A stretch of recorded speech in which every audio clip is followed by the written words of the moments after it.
From Lincoln Center's Avery Fisher Hall, Shalom TV presents a memorial tribute to Edgar M. Bronfman.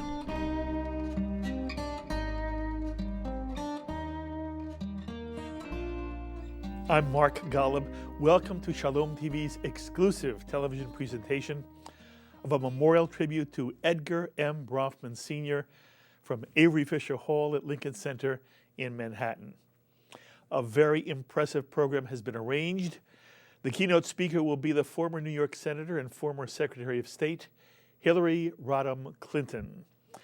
The program will begin with a musical piece by Rabbi Angela Warnick Buchdahl, who has served as rabbi and cantor at Central Synagogue in New York City. The invocation will be by the rabbi of Congregation Beth Elohim in Brooklyn, New York, Rabbi Andy Bachman, followed by welcoming remarks by Edgar's oldest son, Samuel Bronfman II. There will be reflections by a grandson, Jeremy Bronfman, by the executive director of the Samuel Bronfman Foundation, Dana Raucher, and by Edgar's son, Matthew Bronfman. Former Israeli President Shimon Peres will be seen in a video tribute, and there'll be closing remarks by Edgar's son, Edgar Bronfman Jr., and a closing musical a cappella piece. While we wait to begin, let me tell you a little bit about Edgar Bronfman. He was born in Montreal, Canada, June 20th, 1929, to Samuel and Sadie Bronfman, one of four children. He had two sisters and a brother, who's also a well-known Jewish philanthropist, Charles Bronfman. Edgar's father, Samuel, was the founder of a liquor company, which was purchased a year before Edgar was born by the Seagram Company, which was then the largest distiller in the world. Edgar received his bachelor's degree from McGill University and then joined the family business. And at the age of 28, Edgar became the head of Seagram's American division. When Edgar's father passed away in 1971, Edgar assumed the position of president, which he held until his own son, Edgar Jr., succeeded him in 1994.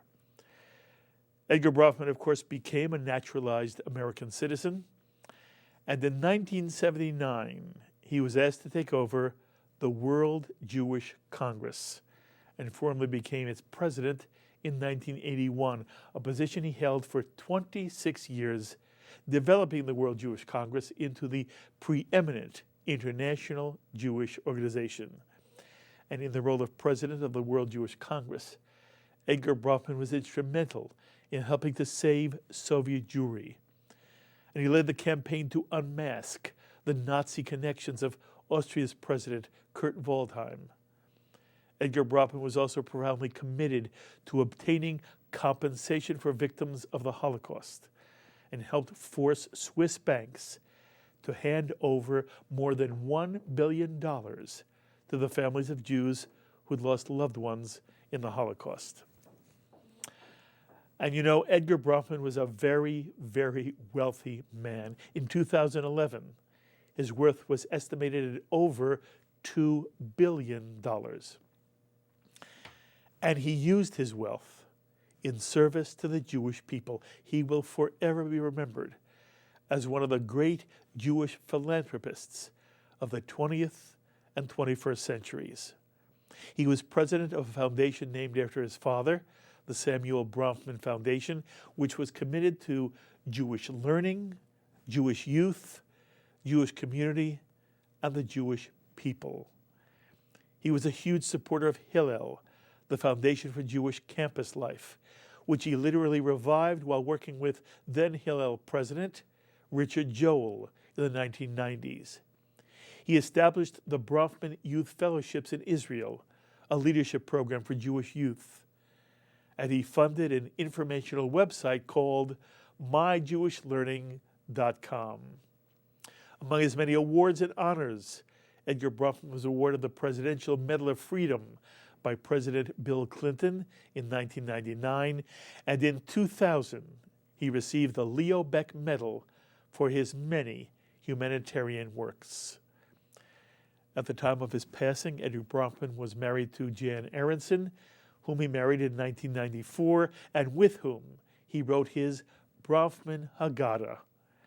Edgar had 7 children: Samuel Edgar Jr., Matthew, Holly, Adam Bronfman, who now heads the Samuel Bronfman Foundation, Sarah, and Claire. And so we're pleased now to take you to Avery Fisher Hall, where Rabbi Buchdahl is concluding her opening melody and beginning this tribute to Edgar M. Bronfman Sr.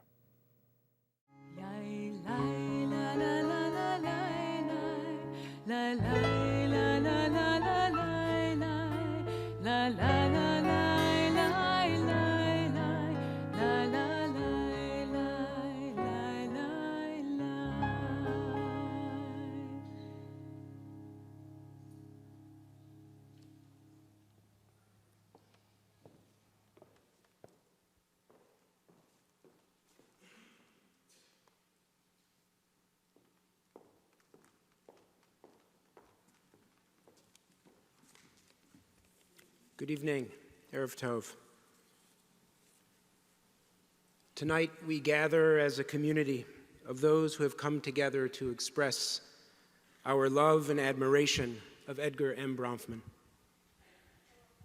Son, grandson, brother, father, grandfather, great-grandfather, husband, fierce friend and advocate for the Jewish people wherever they lived, defender of freedom and justice, insistent prophet of learning, of doing, of joy. Ner Hashem Nishmat Adam, the spirit of man, of this man, of Edgar, is the light of the eternal, and this candle burns bright for Edgar, Yechiel, in whose name and memory eternality abides. Around the throne of this king, this man, this father, husband, brother, son, are the wrought and rendered works of life so fully lived: achievement, generosity, justice, redeemed captives and revitalized youth, learning with questions and heresies leading to knowledge, to morality, and no shortage of jokes. Thank God for the jokes. Tonight there is hallowed memory and laughter. There are tears of sadness and longing and awestruck recognition over just how much one man can achieve. With raw humility, goodness, and kindness, his family laid his body to rest 1 month ago. And tonight, as Edgar insisted, we join together as one to remember him with joy, to celebrate the life of Edgar M. Bronfman. Zecher Tzadik Livracha, may his memory always be a blessing.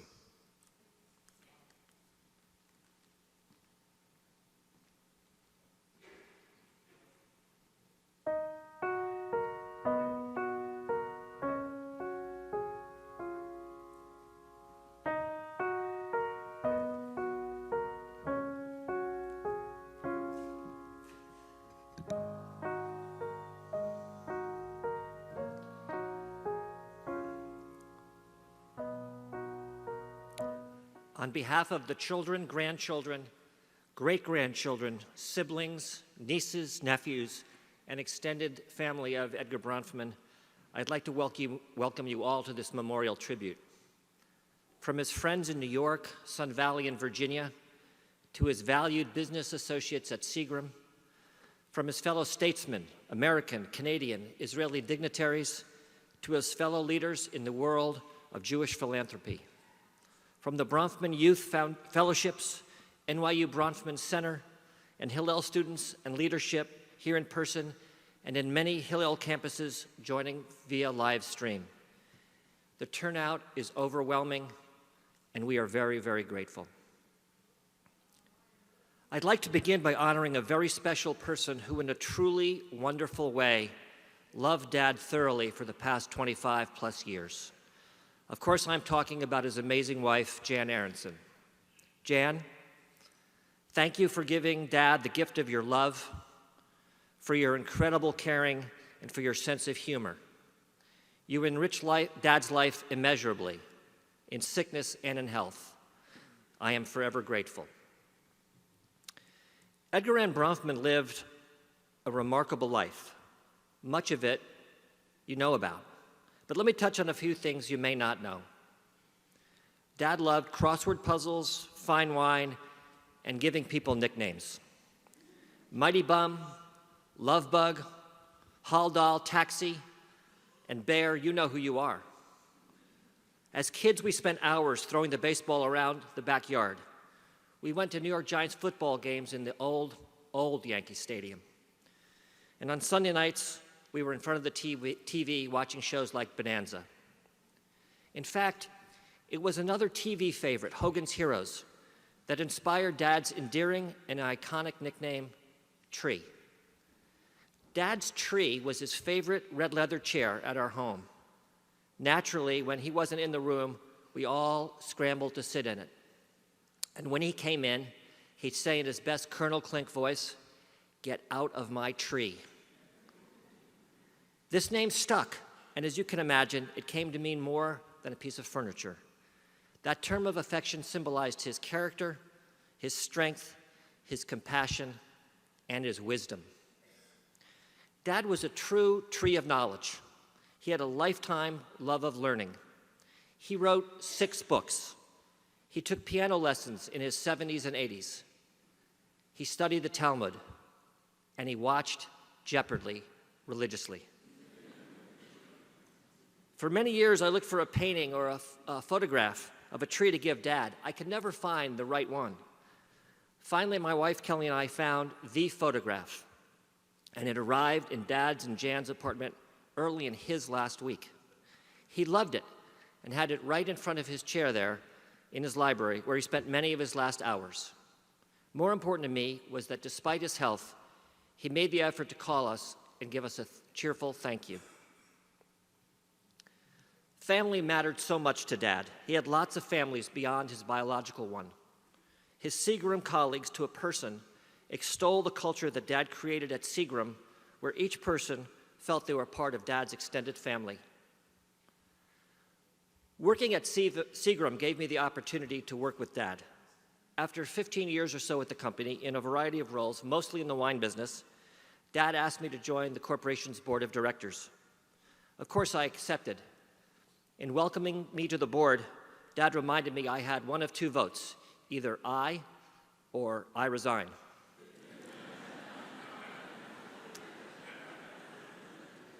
For his entire life, he had the courage of his convictions. He followed his instincts and intuitively knew the path to take and did so without fear.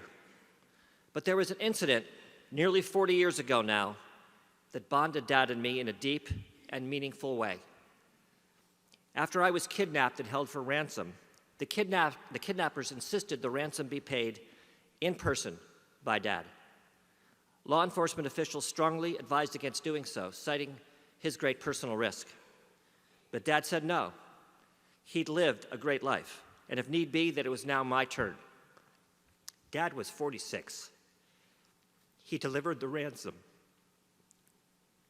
That demonstrated pure courage. Thank you, Dad. Edgar M. Bronfman. He was a man to look up to, a man to respect and to emulate.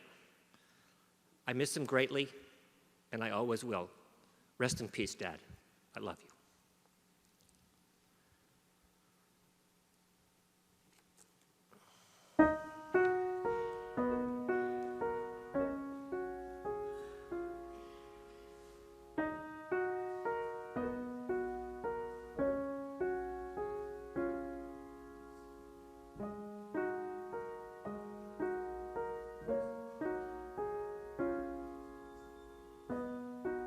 Being Jewish to me means I'm a member of a family that goes back to Abraham. Being Jewish to me means I have certain ethics that I follow. Being Jewish to me means that there are certain precepts that I believe in, like tikkun olam, and being God's partner in creation.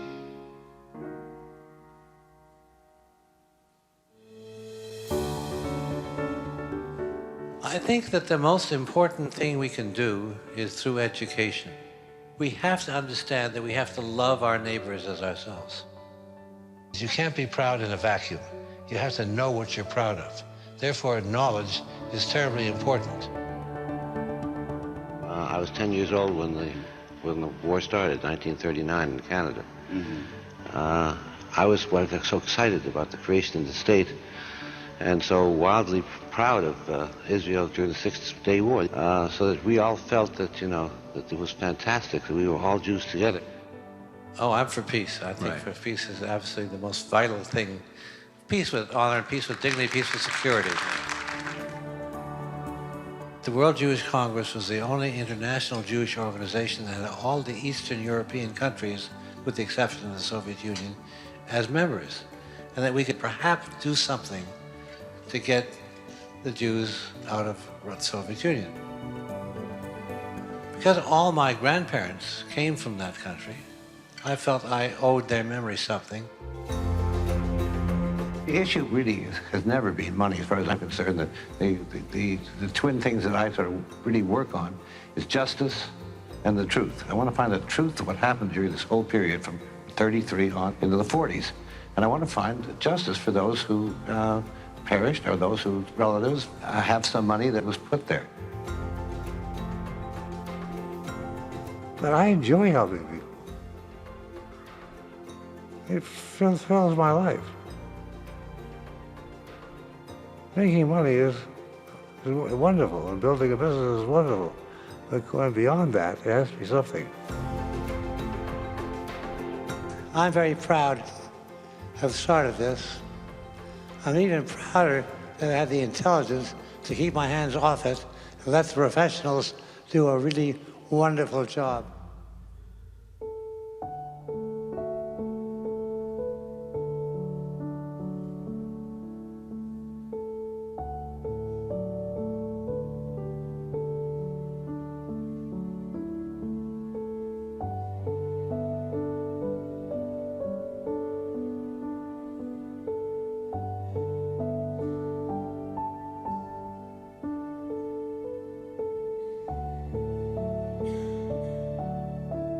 My message is that it's wonderful to be Jewish.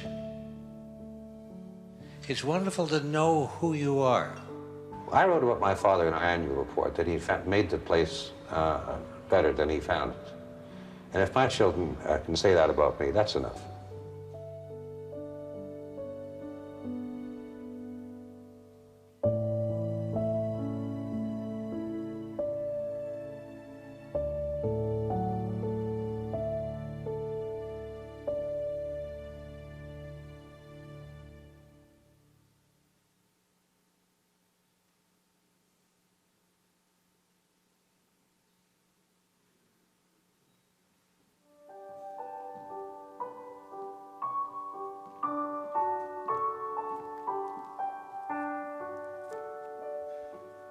Good evening. I'm Jeremy Bronfman, one of Edgar's 24 proud grandchildren. If every one of us spoke on this stage today, the Philharmonic would have to cancel its next concert, and maybe the whole season. So I'm especially proud to tell you a little bit about the man that we so affectionately called Tree. I polled my siblings and cousins for reflections, and a few common themes emerged. First, the idea that Tree somehow knew when he was needed and when he could make a big difference in our lives by sharing his love and support. For me, that was Chili Night, a weekly dinner that he and Jan started when I was 15 years old. On those occasions, he would always lend a sympathetic ear, tell a great story, or even better, share one of his legendary dirty limericks. Another common memory of Tree was how he built a strong family community by creating forums for his children and grandchildren, not only to share time with him, but to get to know each other. We bonded as a family, and a lot of that came from laughing about, telling stories about, our loving grandfather. Tree set a shining example by always striving to do the right thing, even when that was highly controversial.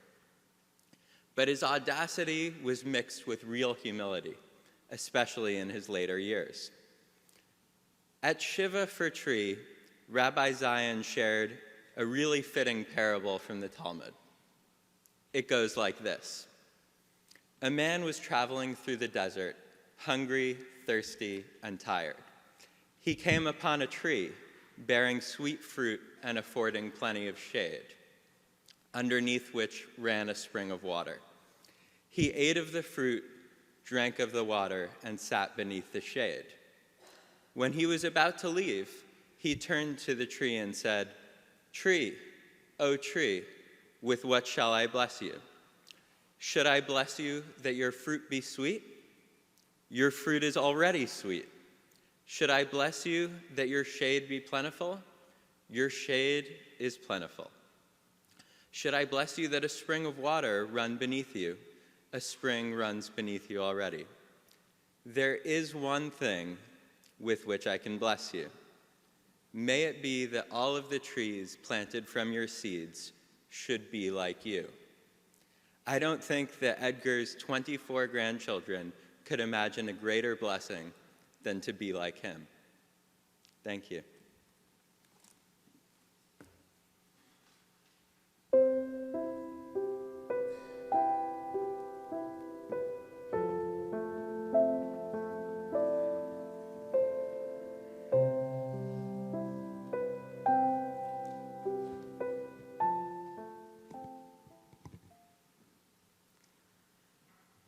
The first time I had lunch with Edgar, I told him how we can resolve the Israeli-Palestinian conflict. I was 16 years old. I had just completed the Bronfman Youth Fellowship summer program in Israel, and he'd asked me to join him for a private lunch in the dining room on the 5th floor of the Seagram building. With the earnestness and clarity of a 16-year-old, I gave him my prescription for Mideast peace. Edgar didn't crack a smile. He didn't condescend. He leaned in and said, "I had the exact same discussion with Prime Minister Shamir last week."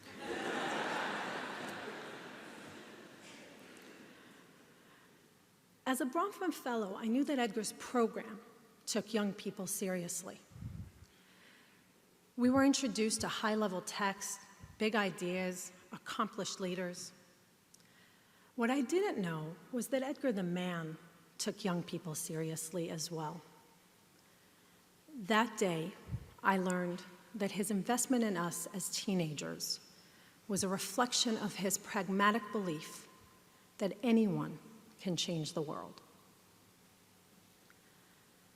13 years later, I was an attorney living in Israel, and Edgar invited me to lunch again, this time to discuss running his foundation. I flew back to New York and met him in the same private dining room. We had a very similar conversation about politics, values, the future of the Jewish people. And at the end of the lunch, Edgar asked me, no, Edgar told me that I would be running his foundation. See you in September. And this would be the second time that Edgar made an investment in me based on my potential and not on my record. Working alongside Edgar, I saw a man who embodied the values of his foundation. He believed in the power of Jewish education as a path to Jewish Renaissance. He believed in the importance of an inclusive and welcoming Jewish society. And he always valued the development of young leaders because he knew that they had not lost the ability to see the world as it ought to be. The last lunch I shared with Edgar was just a few days before his death. It was our staff lunch at the Four Seasons, and Edgar, surrounded by the professionals who drive his mission, thanked us each for believing in his vision. And he said, "We're really making an impact." The impact of Edgar Bronfman will be felt for generations to come, whether it was through his championing of the Bronfman Fellows, Hillel, My Jewish Learning.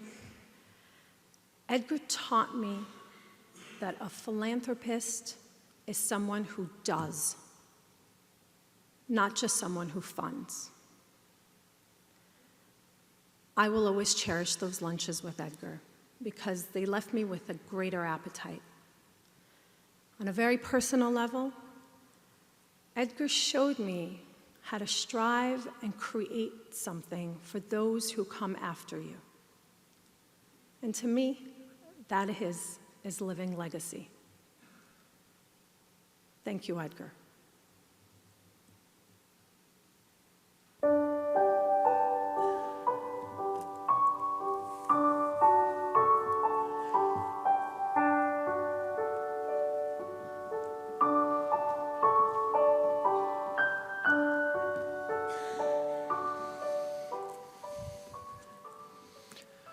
Each of us here today, and so many others around the world, had their own personal relationship with my father. But I'm going to spend a few minutes talking about Edgar, the Jewish leader. As many of you know, Dad had issues with the notion of God. He simply didn't believe in him. You see, Dad's orientation to Judaism and life was his belief in our collective obligation to act in a godly fashion. That is, to take the attributes that we see in God and act on them in the treatment of others. He carried himself with a sense of dignity that earned him a position of unparalleled strength. When he conducted his interreligious work, he was once graciously told by a Vatican official that the Church advanced the doctrine of tolerance towards the Jewish people. My father retorted, "I don't want your tolerance. You can keep it. I want your respect." Dad accorded respect to others and expected others to grant the Jewish people the same. My father was blessed with charm, good looks, piercing blue eyes, a fabulous sense of humor, a voracious appetite to learn, and the dual platforms of Seagram and the World Jewish Congress. But what makes him a legendary Jewish leader was that he used all of those resources and his fundamental core values of moral justice to work for a better, a safer, and a more just world for Jews and non-Jews alike. I had the great privilege of traveling with my father in some of his World Jewish Congress business. No matter whom we met, whatever the country or the issue, Tree always had one theme front and center: moral justice. In 1985, my father found himself sitting in his office at the Seagram building, confronted with startling information.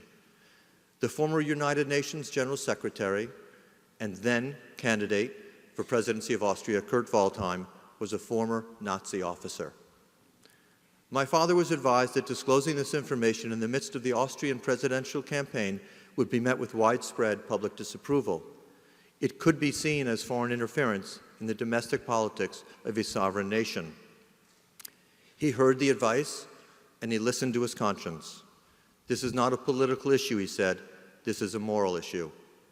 For Dad, Kurt Waldheim was a war criminal, responsible for the deaths of thousands. And the question for him was not whether he should do something, but how dare he not.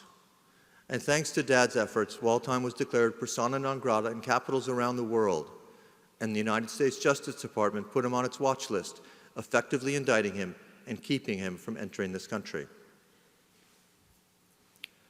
I saw my father nervous exactly once in my life. It was 1990, and we were in Moscow together. For the previous 5 years, my father had been meeting with senior government officials from all over Europe and the USSR, building his credibility with the Soviet government, his expertise and intricacies of the issues at hand, and advancing his diplomatic skills. His unique ability to charm with his smile and lighten a room with his humor, to impress with his intellect, and his passionate articulation of the moral issues facing the Soviets earned him a meeting at the very top, culminating that day. And after breakfast on that gray, cold morning 24 years ago, my father could not find the tie he wanted to wear. So there I stood in our hotel suite as the four-letter words ricocheted off the walls. And I imagine that our KGB handlers were well enough versed in the finer aspects of the English language to have been quite amused. It was not long before I located his tie and suggested to Tree that he take a few deep breaths and gather his thoughts before he headed over to the Kremlin to meet with President Gorbachev. After the formal introductions and pleasantries, President Gorbachev began talking and talking and talking. And in the middle of President Gorbachev's monologue, my father raised his hand slightly and interrupted. A stunned Gorbachev became red in the face and stopped speaking. Ambassador Dobrynin's eyes nearly popped out of his head. And my father said coolly, "Mr. President, I know you are incredibly busy and have very limited time. And if it is okay with you, can we please discuss the issues you invited me here to discuss?" It's hard to imagine the guts it took for him to interrupt the one man who held in his hands the fate of millions of Soviet Jews. But in that moment, with the raising of his hand, with the tone of his voice, and with his favorite tie, he won Gorbachev's respect and admiration. And the rest, as they say, is history. But Tree did not just make history, he sought to correct it as well. In the mid-1990s, he became convinced that the Swiss banks had profited from the Jewish assets deposited before and during the Holocaust. In September 1995, my father led a delegation of Jews to meet the Swiss Banking Association in Bern. In a meeting made famous by my dad's recounting of the incredulous events, the head of the banking authority explained that previous audits had found all of 739 dormant accounts with a total value of $5.6 million. My father took that as a stinging symbol of the Swiss bankers' arrogance and characteristic of their efforts to dismiss the Jewish calls for moral justice as a petty nuisance. Worse, he believed that the Swiss thought that the Holocaust survivors could just be bought off. But for my father, as you heard in the video, it was never about the money. It was about providing a small measure of justice for Holocaust victims. It was about correcting the record of history. Several weeks later, in his Manhattan apartment, my father approached one of his dinner guests and asked that she help his efforts to expose the Swiss banks and bring about justice. And the guest asked if they had a chance of gaining such justice. And my father replied, "With your husband's help, yes." And the very next day, my father stood in the Oval Office and made his case to President William Jefferson Clinton. The campaign against the Swiss banks was not easy. It was long, it was bitter, but ultimately the power of moral justice prevailed, and over $1.2 billion was granted to the victims. One of our great sages, Ben Zoma, famously asked, "Who is wealthy?" And he answers, "He who is happy with what he has." Yes, Dad was born into privilege, and his business acumen made him even wealthier. However, he saw giving back to the world as his most important activity, and it resulted in decades of full-time, incredible leadership in diverse areas, advancing the interests of the Jewish people and the world at large. And for this, as you know, President Clinton awarded my father the Presidential Medal of Freedom in 1999, saying, quote, "For his steadfast devotion to others, Edgar Bronfman has earned our nation's deep gratitude." Dad's greatest strength, and perhaps his most important legacy to his children, his grandchildren, and all who celebrate him here, was expressed to me by one of our generation's great Jewish scholars, Rabbi Adin Steinsaltz. He told me that my father was a shining example for Jews, not because he gave away money or because he toiled for the betterment of our people, as there are so many others that do that as well. What made Edgar Bronfman unique is that at the age of 50, when he became head of the World Jewish Congress, he knew very little Jewishly. But he took the time to study, and through his learning, he was able to develop his moral core and sense of Jewish values which guided him. At an age when most people rest on their laurels, he began his career as a Jewish statesman and never stopped learning. As a result, he became the leader that he could never have become otherwise. Dad often said, and you heard this in the video also, that it is our job to leave this world a better place than we found it. Tree, you did your job well. And now it is left to us to do our job. His was a life exceptionally well lived. May his memory be a blessing and an inspiration to us all.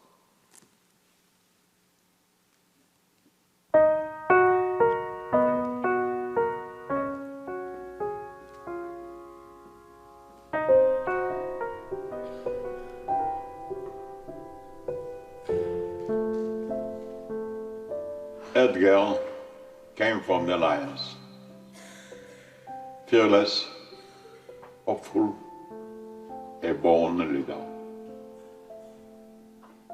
Yet, he was a man of deep convictions, never reluctant to face the truth. He was a leader of our people and a spokesman for our justice. He wasn't afraid to argue with non-Jewish people, but also he wasn't afraid to argue with the Jews as well.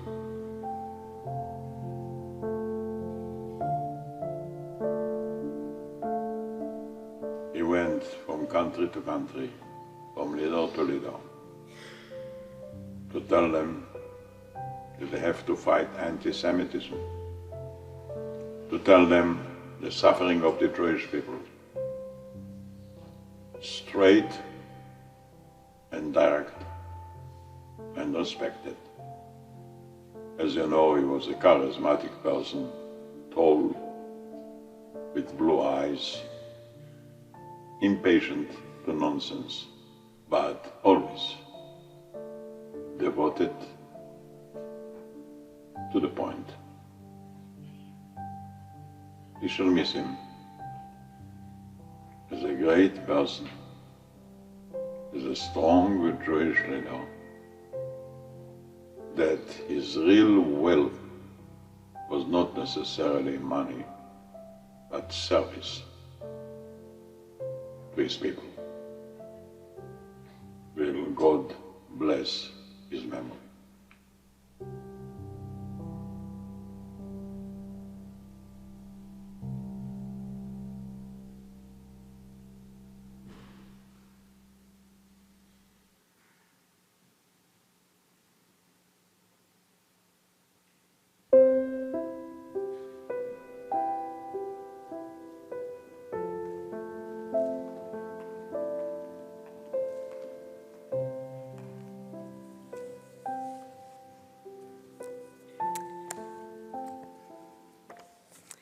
What an extraordinary tribute and celebration this has been, to hear from so many heartfelt words about Edgar and his family and his service, to hear the wisdom and compassion of Shimon Peres. I am honored and privileged to join with Jan, with Edgar's children, grandchildren, and great-grandchildren, and the entire Bronfman family, and so many friends from around the world, as we say farewell to a champion for justice and human dignity, a loving and generous spirit, and a dear friend. My family has been fortunate to share in Edgar's warmth and affection for many years. Bill and I got to know him, spend time with him, and work with him. And we will always be grateful for the friendship that he and Jan forged with Chelsea and Mark. They showed our daughter and son-in-law special kindness and supported their marriage and their future together. He was a man who understood faith, and he had faith first and foremost in his Jewish faith, but he also recognized and appreciated those who had faith as well, who could bring their blessings and gifts to work on behalf of the better world that Edgar sought. One of the first times I had a chance to spend time with Edgar was back in the early 1990s.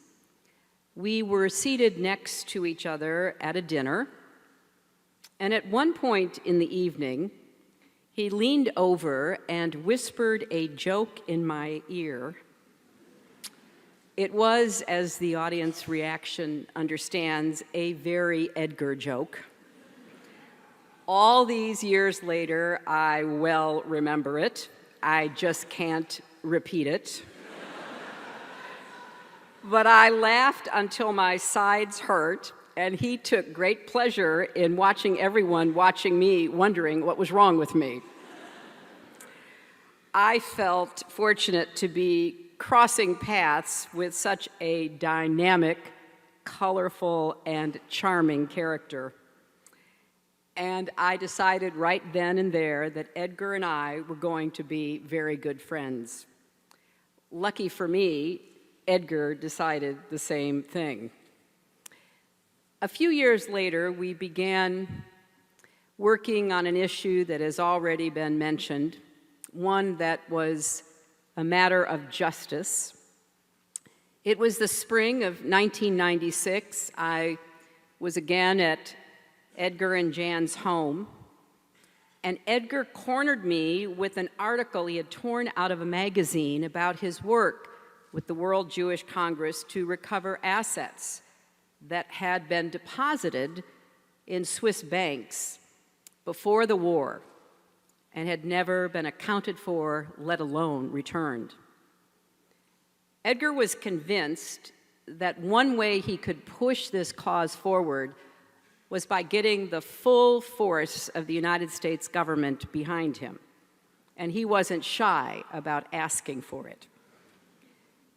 He talked to me about it. I immediately said, well, of course, Bill would support you. I think it's something that we should do, we must do. And he said, fine, I want to see the president tomorrow.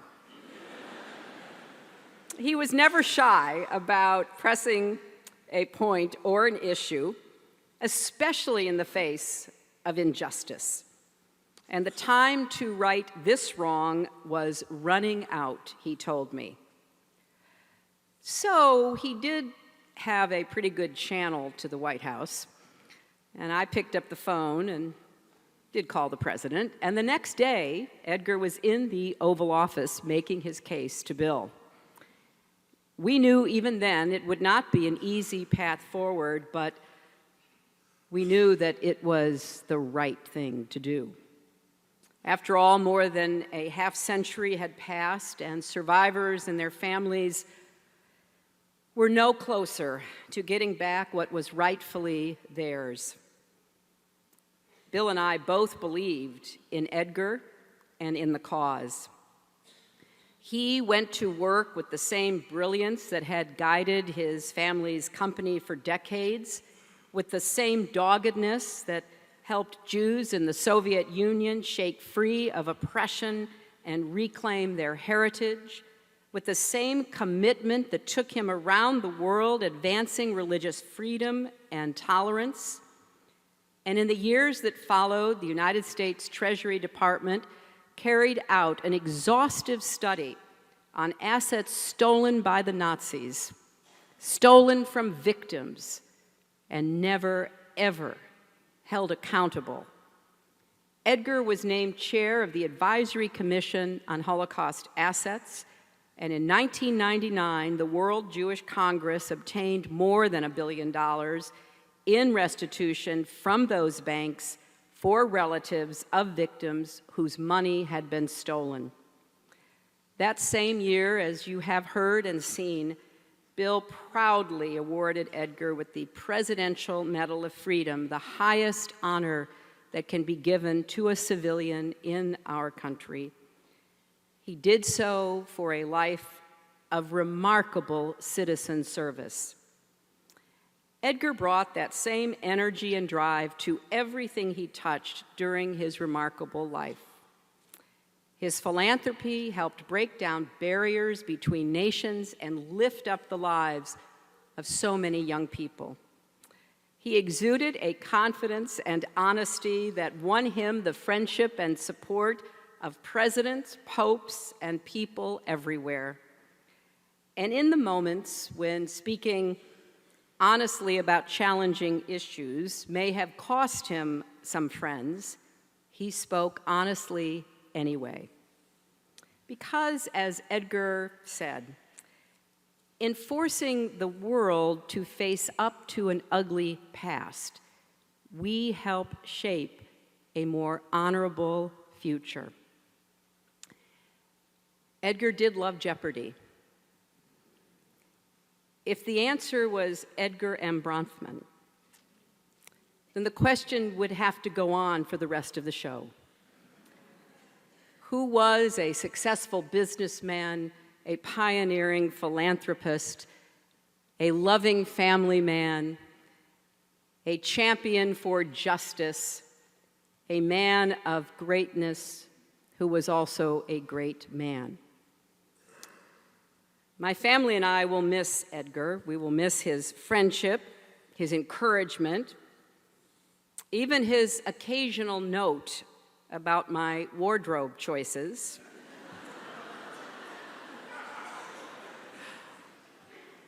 I will miss his jokes. He leaves us a legacy and also a challenge. How will we fulfill the purpose of our lives? How will we help to change lives, to right wrongs, to repair the world? I think we will hear that challenge and those questions in our ears whenever we think about and smile about our memories of this extraordinary man. May God bless him.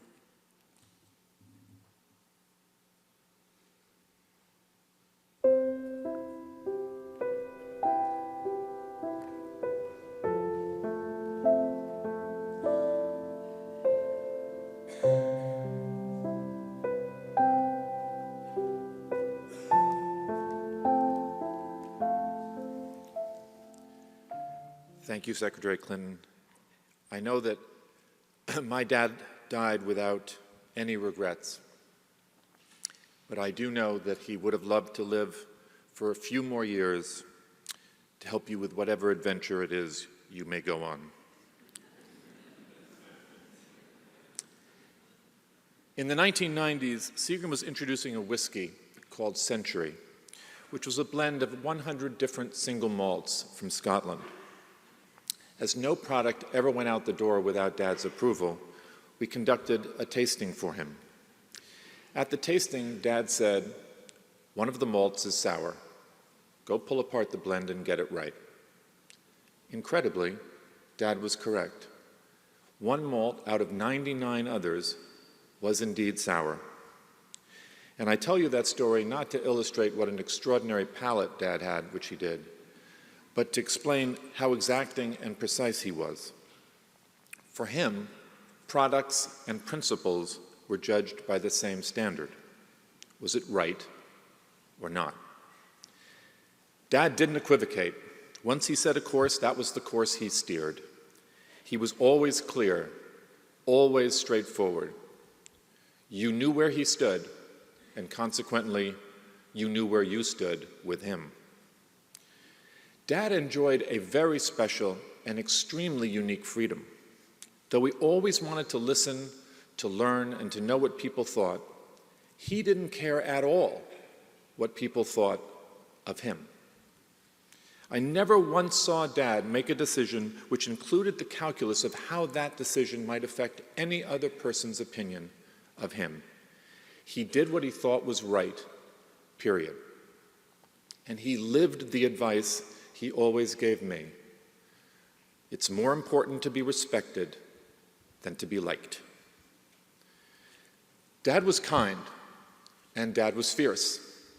Fierce because before you got to the very genuine kindness, there was a rapier-sharp mind that had an abiding intolerance for fools and the unerring ability to recognize them. He was tough because it requires toughness to accomplish all he did as a diplomat, statesman, businessman, and deal with several wives, 7 children, 24 grandchildren, and 2 great-grandchildren. Truth be told, Dad's daughters gave him 3 grandchildren. Dad's sons gave him 21. Someone once asked Dad how he could possibly remember the names of all of his grandchildren, and he said, "Oh, I have no problem remembering their names. It's the names of the mothers I struggle with."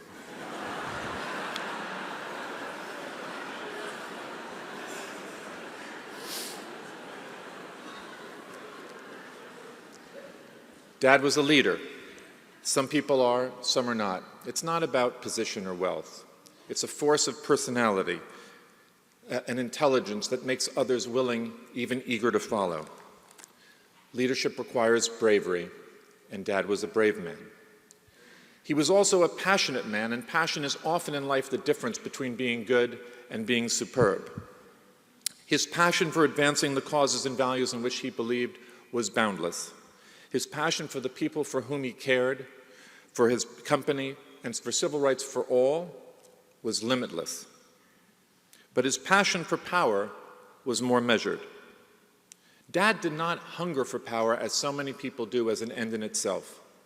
He understood power, knew how to work its levers, but always did so to further his causes, his values, and for what he believed was the betterment and greater fellowship of mankind. As I mentioned, he didn't suffer fools and was intolerant of pointless conversation or silly, futile questions. Once in 1970, Dad was in the Soviet Union, and he was in a discussion with the then mayor of Moscow. And remarkably, the mayor of Moscow asked him, "Mr. Bronfman, how do you think the world would be different today had our comrade Khrushchev been assassinated and not your President Kennedy?" And my father replied, "Well, Mr. Onassis would not have married Mrs. Khrushchev."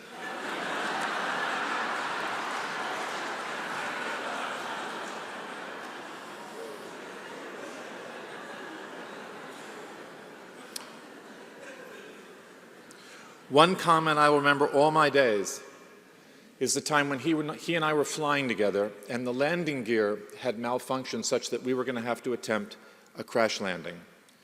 And so we were circling for a final approach. The runway was foamed. The fire trucks were lined up alongside the runway. And Dad asked for a Chivas and soda. I said to him, "Dad, how can you ask for a drink at a time like this?" And he said to me, "Son, if it's time for me to meet my maker, I don't think he'll recognize me without a drink in my hand."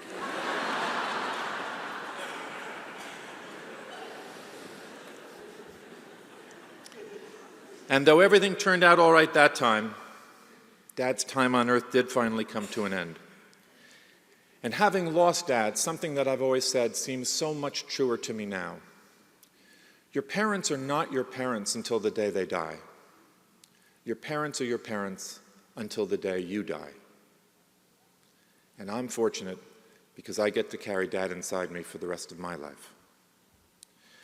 So it's time for me to say thank you, Dad, for being a man of immense courage and integrity, for shining for all the world a path lit by your passion for life, your embrace of responsibility, your determination to make a difference, and your love of humanity in general and your family in particular.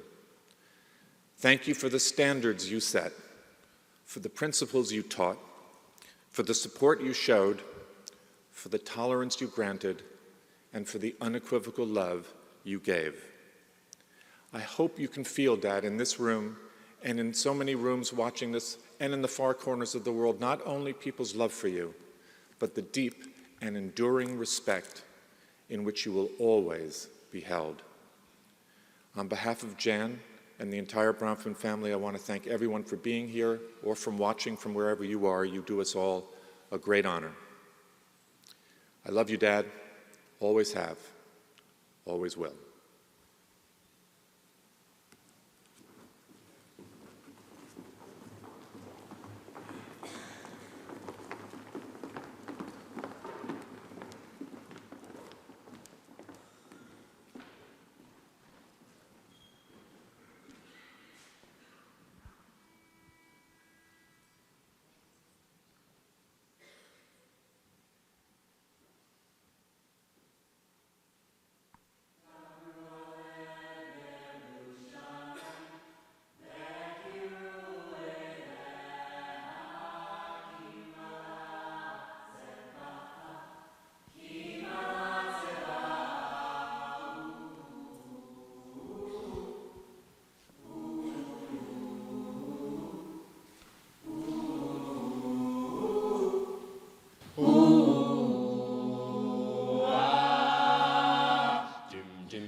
Thank you for joining in this extraordinary evening in celebration of the life of Edgar Bronfman. Please enable the family to exit first before we leave this hall. And if on your way out, you could please take the time to sign a memory card. It would be very meaningful for the family. I'd invite you to please rise and join us in this last song as we exit together, a melody that Edgar loved and that we began today together. This melody of separation, but a melody of connection at the same time. Yai lai la la la la lai lai lai lai la la la la lai lai la la la lai lai lai lai la la lai lai la la lai Yai lai la la la la lai lai lai lai la la la la lai lai la la la lai lai lai lai la la lai la la lai lai lai la la la la lai lai lai lai la la la la lai lai la la la lai lai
And that was Shalom TV's exclusive coverage of a memorial tribute to Edgar M. Bronfman from Lincoln Center's Avery Fisher Hall in what was a most impressive and very touching celebration of an extraordinary life.